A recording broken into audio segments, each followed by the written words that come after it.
This is a quick tutorial on how to make virgin pina coladas. So what you do is you get a can of coconut milk. I personally use the coconut milk that's lower in fat, just to make it a little healthier. And what I do with that typically is I put it into the freezer for about an hour just to cool it off better. And so the pina coladas will be colder.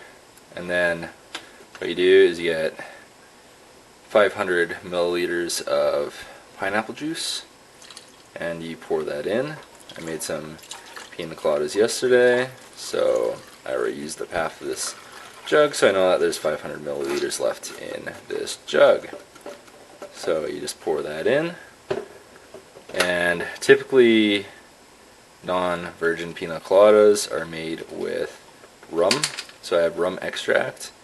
I'll just add about a teaspoon of that in there to give it the authentic taste of a pina colada.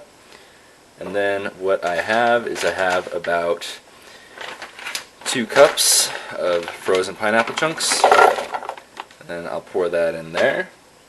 And then I have 10 ice cubes, which don't want to come out of the bowl.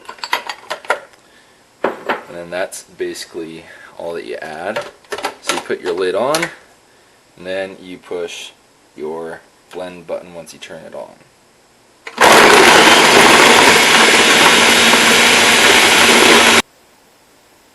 Once you blended it up to a nice consistency, all that you have to do is pour it out, and then you have some nice tasting virgin pina coladas.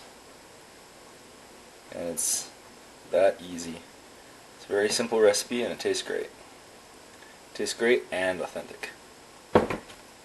That's how you make them.